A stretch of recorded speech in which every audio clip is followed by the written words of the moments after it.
Are we ready? I'm ready. No. Yep. Totally stoked. You got the question, Nate? Say your name again. Full name. Galit. So Nate, my name is the best to remember that it rhymes with the word elite. So Galit, elite. Okay, so you're one of those elitists. I see how it is. One. Thank you for asking. Yeah, that's a kind of a pet peeve of mine. And Sheila is usually the pet that messes up names. Yes. Galit knows that because she knows I say her name wrong every time, the first time until she repeats it. Elite. Elite. Galit, elite. Yes, I have clients contact me. Now I have to sell them. Why am I having to share this? Oh, this is a great question. And Galit has the perfect answer. Oh, yes. It'll be perfect. Yeah. It'll be perfect. I've never seen you do anything less than fabulous. So Less than elite. less than elite. Yeah, she does not. She is only elite status. All right, I'm ready when you guys are. All right, here we go.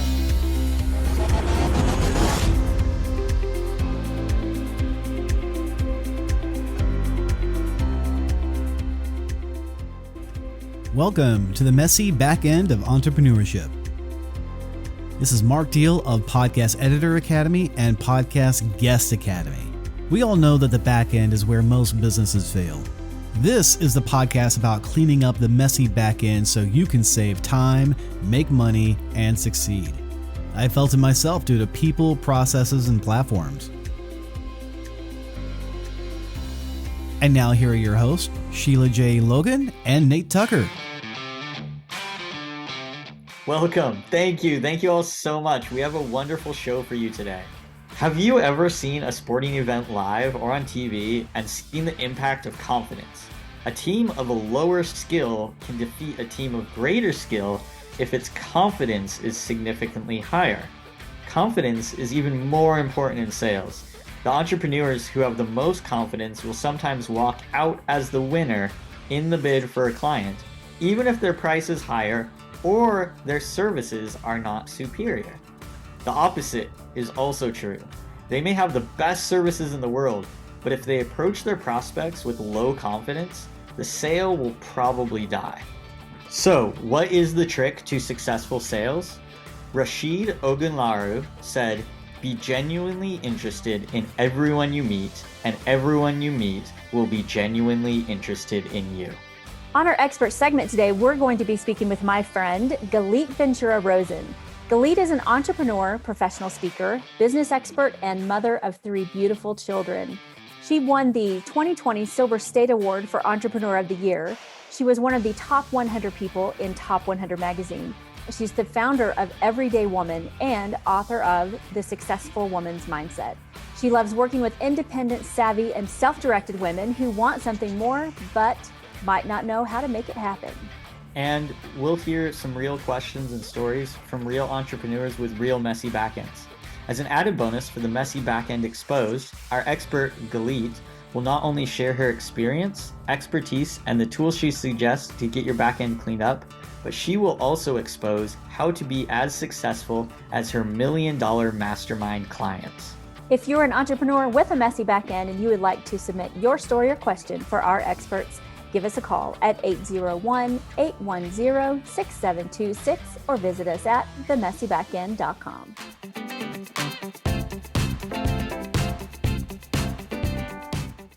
Thank you so much for joining us on today's episode of The Messy Backend, brought to you by our digital marketing agency, Lock and Load Marketing, where if it tires you out, you can hire it out. We're fast approaching episode 100, so we wanted to take a minute and stop and thank you for being such great listeners. Seriously, we can't do this without you. Thank you so much for listening and supporting us these last 2 years. We've loved sharing our expert guests, our stories, our experiences, our embarrassing, messy backend bloopers with you. We've just loved everything about this podcast. And if you love the show as much as we do, we want to hear from you. Leave a review on your favorite podcast platform or email us at hello@themessybackend.com. Who knows? Soon we may just have cool branded swag to give out to our top fans. That's going to be super cool. And don't forget to subscribe to your favorite podcast platform. You can find all of those links at themessybackend.com/subscribe. So never miss an episode because they're pretty fun. Then check us out on Facebook and YouTube for video episodes. Now on to our expert Galit for her expert advice. Don't mess your seat, folks. Here we go. So today we have one of our questions submitted by a listener. They say, I have clients contacting me and now I have to sell to them. Why am I having fear over this and how do I overcome it? What's the trick to making successful sales?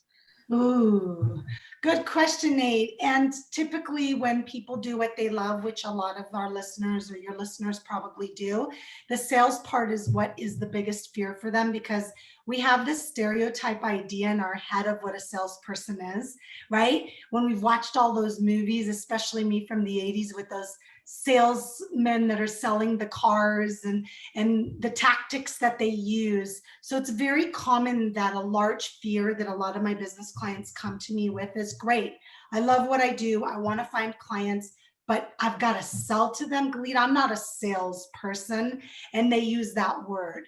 So the first thing that I would probably offer as a tip is I would absolutely look at yourself and say, do I have confidence? Do I have confidence in what I'm selling? Do I really believe in what I'm selling? Do I have passion? And it could be one of the answers could be yes. It doesn't have to be all of them. But I've learned that when you have confidence in something, people will listen. People want more. And I use this fun little example, Nate, where if I got on stage and I'm selling this pen, and let's make it a really pretty pen, okay? And I'm really excited about this pen. And this pen is something that I use every single day and it doesn't stop working and it does its job. I probably could sell a pen for hundreds and hundreds of dollars when it might be worth $2. So I would absolutely start with recognizing the confidence and the passion. When you show passion, we've seen it over and over again, where people want to be a part of something, people want to buy something. So that's the first thing that I would do. So I love that. The problem I think that I have, as well as other people, and like you said, is that confidence. I've been in sales before for very big companies. Speaking of, just an example of people wanting to be a part of something. I used to work for a company called Apple back in the day when the iPhones and the iPad sales were literally lines that were a mile long. They were around the building. One time when we were doing a launch, the line was literally around the mall. The entire mall. Like, it was about a mile long. Oh yeah. People wanted to be a part of that. They were showing up. They wanted the fresh new thing right at the beginning. And guess what? I could sell iPhones left and right because I was confident in that product. I knew what it was. I could sell it. I mean, they practically sold themselves. People were lining up around the block to get them. But then when I started selling my own services, hey, I'm a photographer and I create art. Oh, you want me to create your art? I don't know if I'm as good as those people over there. And now we've got, imposter syndrome going on and I'm not confident in my services. I could sell your services even if you weren't as good of a photographer as I am. I still can do that. How do we overcome that? You kind of answered it indirectly, Nate, without realizing it. So when you were working with Apple, you probably really knew about your product. You probably knew the ins and outs of the product. You knew why it was so amazing. And you knew that those were the things that were going to get others to purchase it. So the first thing that I would suggest, and there's a second part, is you've got to have the knowledge and the experience and the expertise. And if you don't have it, you can get it. It's not a problem. If you're obviously with photography or something that you love that you're doing, you already probably have most of it, but doing a little bit more homework and a little bit more research so you have the answers or you know how to respond to people gives you a little bit more confidence as well. The second thing that I would share is it's very normal. I have the same experience. I've owned a commercial real estate company for 25 years. I've sold properties up to $50 million without blinking an eye.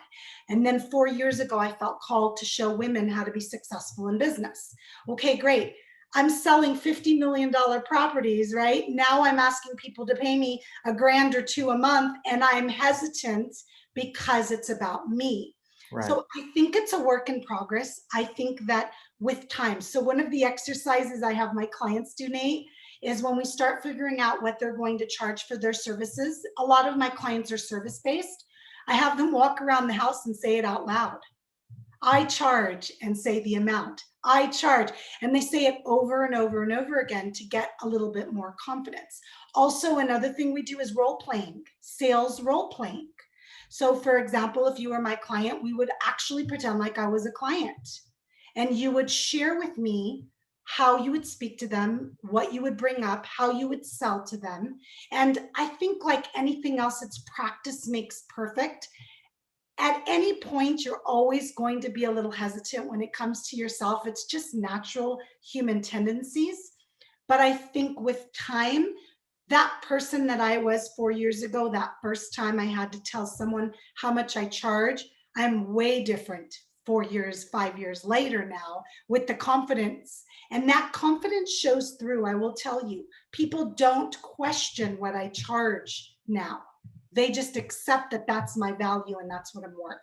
Well, I Because think the you're first, saying, exactly. I think that what Nate was going to say is because you know you're worth that, right? I Mhm. remember the very first time I was coaching virtual assistants. I only coached for like a minute and a half because I knew very quickly that I was not a coach.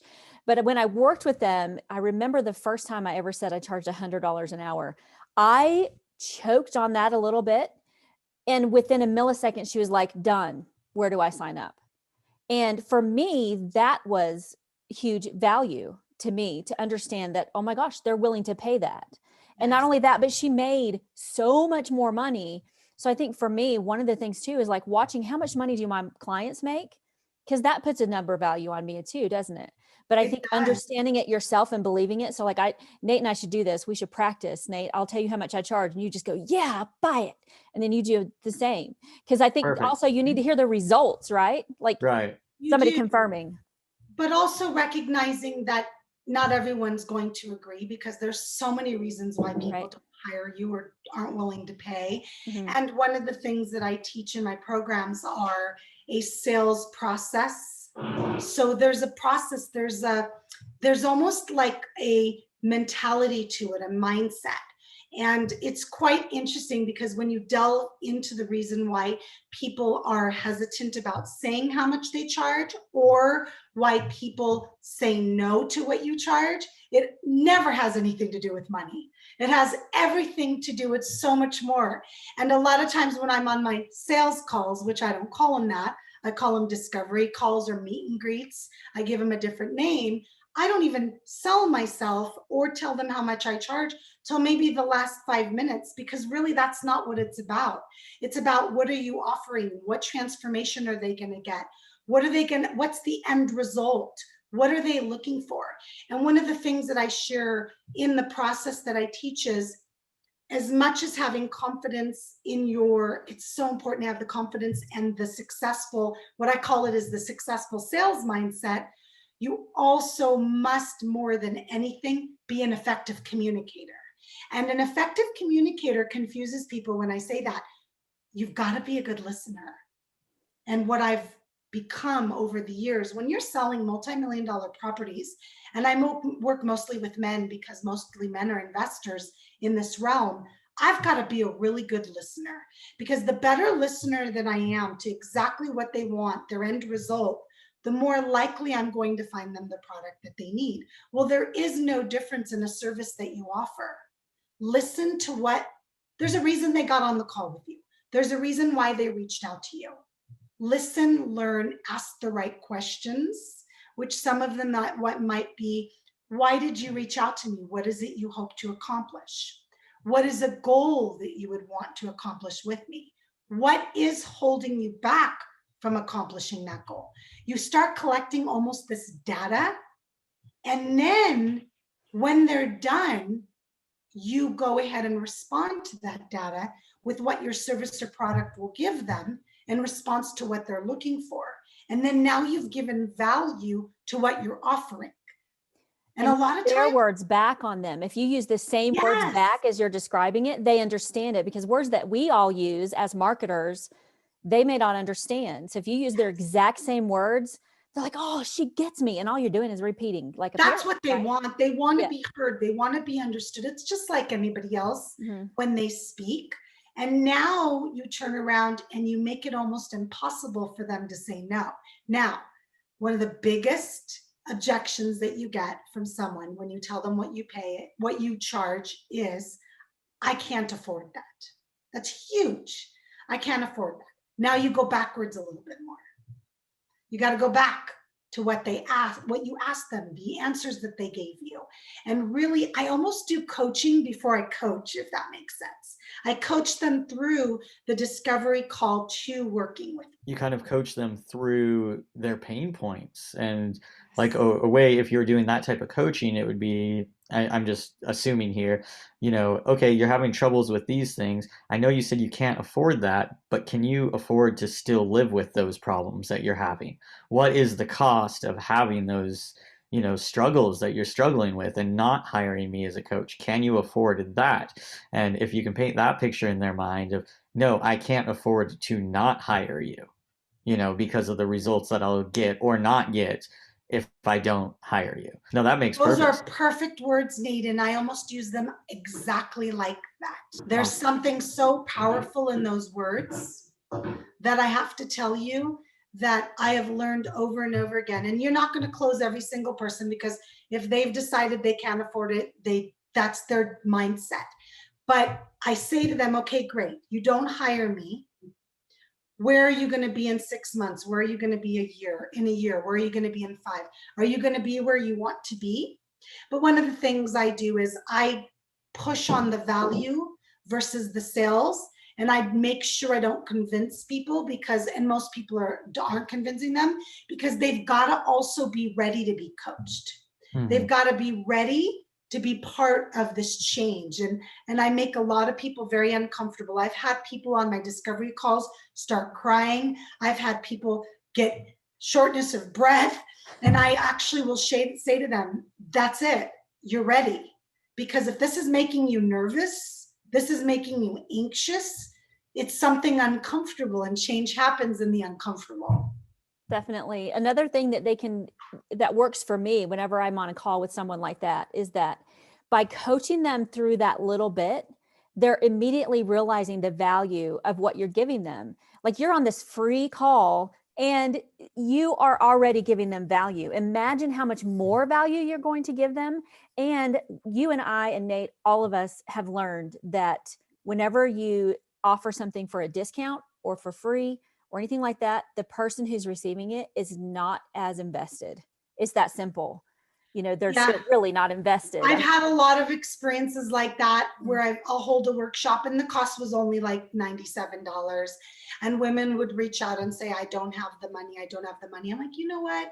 It's okay for me to give away 1 or 2. I've got 25 people. They don't even show up to the workshop.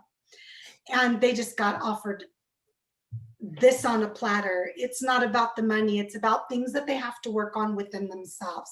Mm-hmm. It's something to do with what's going on with them. And a lot of times in business, even though I am not a life coach, I will tell you a lot of times that coaching through obstacles, challenges, things that show up for them is very much part of the process to success. And that's why when I teach the sales process, mindset and confidence is absolutely number 1. Effective communication is the second thing. And the third thing is building relationships. You've got to build a relationship with the person. One of my biggest pet peeves, Sheila and Nate, and I'm sure you've had this happen, I'm very active on LinkedIn. And you send me a connection request saying something like, I love connecting with like-minded people on LinkedIn, and I accept it because what a great message. And then the first thing you do is try to sell me something. And I don't even know who you are. Yeah. That makes me crazy. I love it when people unsoliciting solicit me. I haven't asked for anything. They haven't vetted me. They haven't even seen if I'm in the market for whatever they're selling. Yeah, I had somebody recently do that sort of thing. They're like, hey, well, at first they reached out and they said, I know it's a weird time to connect with new people going with everything that's going on with the world. And I was like, that's a really weird thing to say. I think it's a better time to connect with people So I was like, all right, I'm going to take a bite out of that bait. I'll click accept. And then he immediately is like, hey, I've got these ways that you can make more money. And I was like, okay, which MLM is this? And I was curious. I was bored. It was a weekend. I was like, all right, let's see which service you're trying to sell me. And he goes in and he's like, yeah, you can make so much more money. And I was like, well, there's strike one because you didn't even ask if I'm doing all right financially, if I have time to make more money. Like, but he's already going into that. And then he starts talking. I was like, well, I'm good, but he's like, can we just hop on a call and I'll show you some ways? And I was like, no, but you can tell me what the call is going to be about. And he's like, well, we've got, I'm not going to say the name because I don't want to, hurt their reputation or anything, but offering 24/7 legal services for a cheap price of only $29.95 a month, and it protects you like a shield from all of the legal issues that you may have. And You're so funny, Nate. I was like, well, I've got a lawyer. And he's like, well, does your lawyer, is he able to do this, this, this, and this? And I didn't reply back, but my dad's my lawyer. My dad also happens to be my roommate. So yes, I do have access to him 24/7 if I need to update my trust or have an LLC created up. But it was just, what I'm getting at with this is he didn't even vet me. He didn't ask questions. He didn't listen to my problems. He just came in trying to shove this product/service down my throat. And it's exact opposite of what you were saying, Galit, is that you need to come in, even if you're approaching people. If you're doing the cold calling or the reaching out on LinkedIn, because LinkedIn, like you said, is a great resource to connect to people. It really is. It's Great a resource. great resource. Yeah. But I do. we can't go in like that. So how do you connect to people? I want to know your expert. Nate, the example you just gave is typical to what Yes. so many people have experienced, almost word by word. They made obviously they didn't vet me. They made this assumption that I need another stream of income. I get it all the time. I'm like, I don't even have time to think about another stream of income. Exactly. So they already assumed I need money. Yep. They already assumed I'm interested in purchasing or getting involved in some kind of other business. Ask questions. Yep. So for me, I'll give you a really simple example. I get booked a lot by HR managers to speak for their employees. I'm doing a lot of it, obviously now it's all virtual. And I will send connections to HR managers. And the connection, oh gosh, how many people send connections to HR managers, right? So I will say something like, hi, Jill. I work with HR managers to put together programs to benefit your employees and your bottom line. If there is anything that I can do to support your success in your company, please let me know. So what I basically did was I was transparent, right? I'm going to be honest. This is what I do, but I didn't send her information. I didn't send her my prices. I didn't even ask to set up a call. If there's anywhere I can benefit you, first of all, I get a higher rate of accepting my connections, and many of them respond back when they are looking for someone like me. Now, if they don't respond back, they just accept my connection. I say, thank you for accepting my connection. I hope to speak further soon. That's it. I don't ask for a call. I don't send my information. I am now building a relationship. I'll comment on their posts. I want them to see my name more. If there's something free that I offer associated with how to increase profits by effective communication with your employees, I'll send it to them. These are the kind of things that I'm doing. Typically, these HR managers are asking me to jump on a call because I'm so specific. And guess what happens? Ding, ding, ding. You know what? I really could use somebody to help me with my employees. Let me see what Galit does. Hey, Galit, do you have some time to jump on a call? I'd love to learn more about what you do and what you offer. Then I do what we just spoke about. I get on a call. I listen to what they're doing, what they need. I take my notes. Then at the end, I create something for them because obviously I could do it on the spot of what I think might benefit their employees. So step back, stop trying to sell a product or service. Instead, start listening. And one of the key words I want your listeners to take away today is the word benefit. I give that to everyone. Use the word, how can I benefit you? How can my area of expertise benefit? People don't say that enough because it's always about them. Yeah, sales are definitely not about you. It's not about what you do. It's not about your product. It's not about your, everything that you're selling. It is literally about them. And by saying and selling, like one of the ways that we talk about marketing is that you want people to know what they're going to experience by working with you. How are they going to come out the other side? What's it going to look like for them? You know what I mean? Working with Galit, I know for a fact you're going to be on stages. You're going to have confidence. You're going to know everything that you need to know in order to be the person you need to be for whatever service it is that you're offering, because I've seen you do it over and over and over. And, we've had a few calls and I know you always make me feel more confident. So the fact is too, that you need to work with somebody. Confidence isn't something you wake up one morning and go, today I'm going to be confident. And it just happens. Confidence is overcoming fear, and it's being courageous. And those are things that you have to practice at every day. I love that you have your people walk around and say out loud what it is, because for me, I'm fine that if I leave stuff in my head until it comes out my mouth, it doesn't make sense. And so practicing telling people, and your sales pages, your sales letters, your emails, everything needs to be about what is their result going to be, not what can I give you, what can I sell you. Yeah, sometimes with my programs, I have a program that starts tomorrow. Well, this will be recorded for later, but I have a program starting in January. And basically, I decide more than anything to send out some emails that might say, why haven't you signed up? Please let me know. Do you have any interest in the program? So I ask these questions instead of just selling.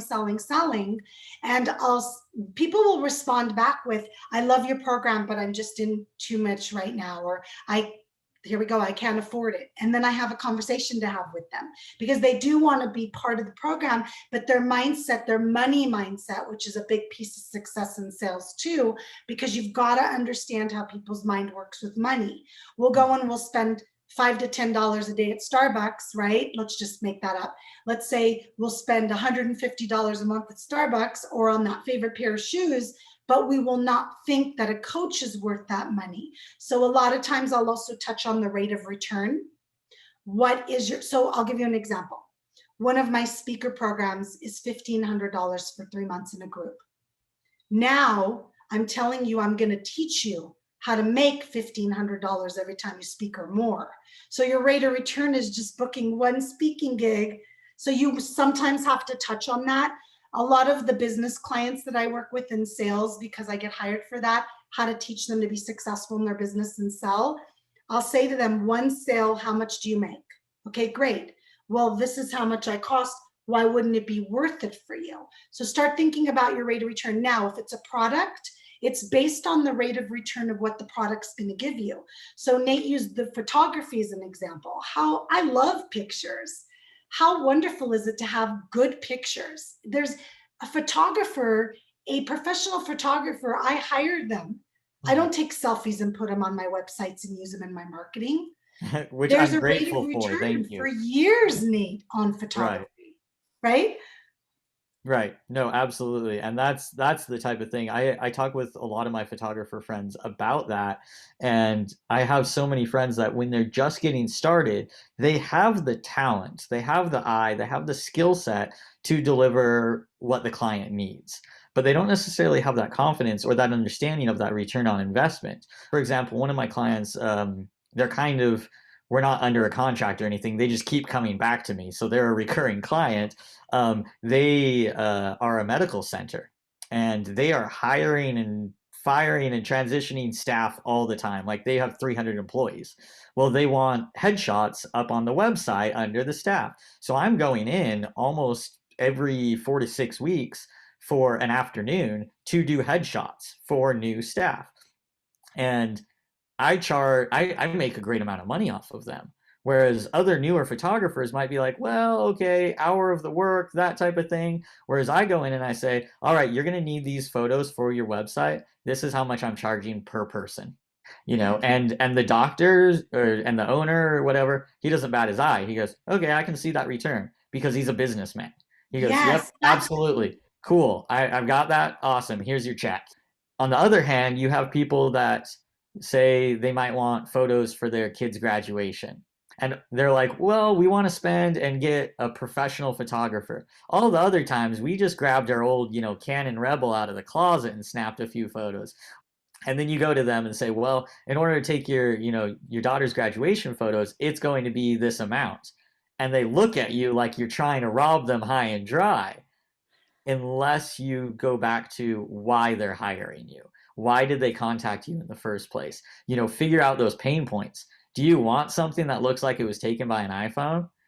Or do you want something that was taken by an artist and created and make your daughter look like a work of art because she's worked all of these years to accomplish something? Do we want to remember that? Do we just want to put it on Instagram, or do we want to print out a 24 by 36 giant print framed to hang in the in the hallway, so every time you walk past that hallway when she's off at college, you can see her bright smiling face and remember that all of those hard work and all of those years of you cultivating your daughter to be the brilliant person she is, to the full ride scholarship over here at this university. You want to see your bright smiling face every day, right? And when that happens, they go, oh yeah, you're absolutely right. Yeah, let me throw my iPhone out the window. Yes, Nate, I'm gonna hire you because you can deliver that and that solution. So confidence. It's the confidence. It's the confidence. It's knowing your value and worth. That's where you start. One of the exercises I have my clients do is, and this sometimes causes more fear, Sheila, is I say, go look up 5 people that are doing similar things that you're doing right now. And I want you to put their websites on a spreadsheet, their names. And if it says how much they charge, not everybody does, put it on there too. My clients usually come back and say, Galit, I don't think I should be doing this. I'm like, what are you talking about? I just researched these people. Oh my gosh. I said, no, you go in, you write down what you love that they're doing, what you don't love what they're doing. And now you make it your own. You're unique within yourself. It doesn't matter if there's thousands and thousands of photographers or thousands and thousands of experts in different business areas. It's about you. And so they go do the research. We come back, we look at it, and I say, okay, great. Where do you fit here? Now let's set you apart from everybody else. So Nate, I'm sure your photos set you apart from everybody else. That's how it works. This is mine and this is on your phone. And also you look at the rate of return after that photo is going to be good forever and ever and ever. How many of us have photos on our phones and then we never ever print them out? We never use them. They're not edited. They don't have the right background. So it's a great example. Right. The photography example can be stretched into any profession. I think it's important to remember too, that if they can't overcome their own money mindset when they're telling you a price, how can they expect their clients to do the same thing? I struggle. Money is in me, we're friends. We're learning to be friends. But there was a time when I was just like, I hate money. I just wanted to work for free. And I do a lot of free work, I admit. But in order for me to be able to get my clients to pay, I have to have confidence in myself. I'm presenting to them or sending them that energy of, you know what, it's worth it. Because like Nate, so if you have a fantastic photograph, someone asks you to be on a podcast, they ask you for a headshot and you send them this, iPhone selfie, you're not going to feel as confident as if you sent one that Nate took. So you have to look at every single aspect and how it's going to come around and not only benefit you, but benefit your clients. How can you present yourself? I don't know about you, Galit, but when I have a nice picture of myself, man, I feel good, right? You feel really good. Nate, my last photographer that I used was 5 years ago, and I'm just now going to get new photos with the same photographer because I love her. Yeah. Rate of return, 5 years for my professional photos. Don't get me wrong, she took 300. Yeah. We had a 3-hour shoot and it was brilliant. 3 outfits, whatever. And I'm so excited now. I'm prepping for my next one because it's time for new ones. Right. And it's just the most simplistic example because I have clients that I'm watching all over the internet now, all over social media that worked with me for 6 months, a year, or 18 months, and I'm watching their success. And of course, I'm like a proud mom, but I'm going, oh my gosh, they paid me this much. And look how long what I taught them is continuing to work with them and continuing to work. So it's definitely one of those things where you have to recognize that sales is part of a success because most of us are doing things because of the money, not number one. We do it, number one, a lot of us, because we love it, hopefully. Number two is money's nice. Money's wonderful. I love having money. I always laugh with Sheila because most people don't say that.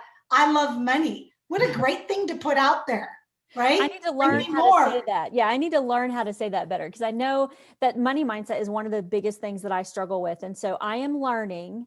And when you're a single mom, though, like money can be fear. And so for me, money causes this fear reaction, but I'm also learning about fear and, fear and confidence, man, sometimes they just battle, right? So overcoming fear of money and how it can hurt me and how it can help me. I need to look at all of those things. And I bet you there's people listening who are like, yeah, I'm afraid of money too. I'm afraid of success. I'm afraid of how high I can go because that's how much farther I can fall, right? I think a lot of us have struggled with that. One of the things I've always loved about you, Galit, is your confidence. Like you just come across as you have got the world conquered and everything is amazing and you're beautiful and you have these amazing programs. And I've watched you. We've been friends since right after you started into the industry of business coaching. And so I've watched you over the years and you've just soared. I just am I'm like a proud mama too, because you were actually on one of my events about 3 years ago. And even in the last 3 years that you've changed a lot, but I've also watched your clients because you are a proud mama because you post about them. Yes. I'd love to give one more tip if we have time about fear. Yes. One of the things that I teach, and it's in my book, the book I wrote a few years ago called The Successful Woman's Mindset. And one of the chapters is called She Turns Fear into Determination. And I want to give that to you real quick because I think it's such a key factor to what's been helping me and my success. And I think, Sheila, with me, because I started my first business 25 years ago, I think it's been over now, I did go through all this, but I just did it a lot sooner than most people. I did it in my 20s.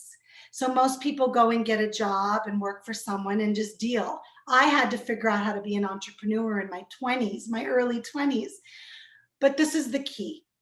Fear, when we feel fear, it drums up an emotion inside. Everybody's different. I'm a girly girl, so I get it in the pit of my stomach. And I feel it there, and it feels a little bit icky at times. Well, if you think about how determination feels, how excitement feels, how nervousness feels, it's pretty similar. So what I share is you take the feeling that you have when you feel fear and you ask yourself, why am I feeling this? And you really write it down. Why am I feeling this? And usually it's related to a limited belief or a past experience or something you've observed as a child or a young adult, because we're very easily molded. And then there's steps that I'll make sure to send you, but there's 7 steps. You can look them up. It's a therapy model, 7 steps to overcoming limited beliefs. Now you say to yourself, what if I took what I'm scared of, and instead I turned that into determination, and I took that little feeling I have, just the same one that I get when I get on stage every time to speak, those butterflies, that nervousness. And I say to myself, I got this. I can do this. And then you focus on the end result. And you ask yourself, how is it going to feel when I accomplish this? Whatever it might be. It's going to feel amazing. You allow yourself to feel the feeling of what it's going to feel like when you accomplish it. And then you take one new step. I don't care how tiny it is. The tiniest step in the world. And you take that one little step towards feeling that feeling and accomplishing that thing that you have fear of. And every time you take another step until you get there. So that's a little bit of a way to get through the fear, turn into determination, and then accomplish what you do. And then you just recycle and you do it again and again and again. I love that so much. And actually in Mel Robbins' book, 5-Second Rule, she actually talks about that. There actually is a chemical in your body that fear, anxiety, excitement, fun, all create the same feeling. So for her, apparently she's like terrified of speaking in front of people. Yes. She's like the top. Yeah, she has a lot of anxiety. Yeah, and she turns that into excitement. Yeah. A lot of people, I have diagnosed general anxiety as well. It's quite interesting how so many people that are in the limelight or in the spotlight or speakers or whatever have anxiety, but it's probably because of what you said. It's because that anxiety and that excitement are very similar. Yeah. Yeah, So no, I love that. Sorry, Nate. well, I was going to say, yeah, I'm absolutely the same way. I've spoken in front of tens of thousands of people before, and I still have anxiety. But at the same time, it's one of the biggest rushes ever, and the best feeling when you finish and you walk off the stage and it's like you're done and you achieved something monumental. You overcame your fears. It's like a really good workout in a way. Like you have a good successful workout with your personal trainer in the gym, and you're just like, yeah, that was good, I rocked it today, and you just leave the gym with your head held high. It's the same sort of thing after you overcome your fears. Or I don't even usually like using the words overcome your fears, because I feel like when people say overcome their fears, it's like it says, in my mind, it makes it sound like the fears are no longer there. Which in my case, the fears are always there. I didn't overcome the fears, but I moved through the fears. It's like you're fighting through the jungle. There's all these poisonous snakes and deadly animals around you. It's not like, oh, I'm not afraid anymore, the animals disappear. No, it's not what it is. It's I overcame those. I went through them. I challenged them, and they're still there. The danger is still always around. The anxiety is always there, but we're conquering it together. Yes, not letting it stop you is the key. Right. I don't stop getting anxiety. I went to the doctor the other day for physical therapy, my normal physical, and she checked my pulse, and I'm calm as a cucumber. She's like, Galit, are you okay? And I said, yeah, that's normal. She's like, what do you mean? I said, I have anxiety and I choose not to take medication for it. That's my choice because I find other ways. There's nothing wrong with medication, but I found ways to deal with it. But my insides could be an absolute disaster. And I've just worked so hard at knowing how to be calm on the outside. So it's more, my anxiety is never going to go away. It's chemical. I'm going to have it for the rest of my life. It's just what it is. But my brain is not causing my anxiety anymore because I've worked on that. So you just learn to live with it. And sometimes I'll say things like, my anxiety does not define me. Instead, it's just a part of me. So you can have the same conversation with fear. Okay, so I fear this, right? I fear heights, but I'm still going to go zip lining. I'm going to deal with it. It's just what it is. My boyfriend has a fear of heights. That man's gone zip lining with me like no tomorrow. It's not because he doesn't have a fear of heights anymore. It's because he's not going to let it stop him. That's awesome. Absolutely. I think at the end of the day, that answers the question is don't let fear stop you. Have the confidence. And I think too, one of my big things for 2021 is to just believe in yourself. Just believe in yourself. Allow yourself to do that. I think we're all taught this, be humble, be authentic, be blah, blah, whatever. And so we're always so worried about how people perceive us that we forget that it's okay to believe in ourselves. And it doesn't make us, confidence does not make us better than people. It does not make us conceited, doesn't make us all of those things. But what it does is it allows us to achieve our purpose. Galit, I think you're brilliant. I just love you. I think you're amazing. So thank you so much for being on the podcast today. Yep. Thanks, Galit. You're fantastic. Thank you so much for coming on.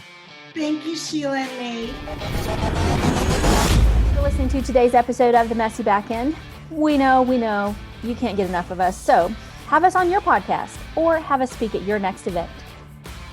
Visit themessybackend.com/speaking and send us your event details. It's true, we love speaking. And we also want to thank our sponsor, Yes Women's Network, where you will find the connections you need to achieve your dreams. Find out more at yeswomensnetwork.com. Also, our advertiser, PodServe FM. We couldn't do it without them. They get your podcast hosted and published quickly and easily. Visit them at podserve.fm/messy to find out more. And a thank you to our advertiser, ThriveCart. They are the #1 shopping cart software that grows your income from existing traffic with high converting checkout pages, upsells, and affiliate campaigns. Watch the video for how simple this cart solution is at themessybackend.com/cart. Once again, don't miss an episode. Head on over to your favorite podcast platform and subscribe today.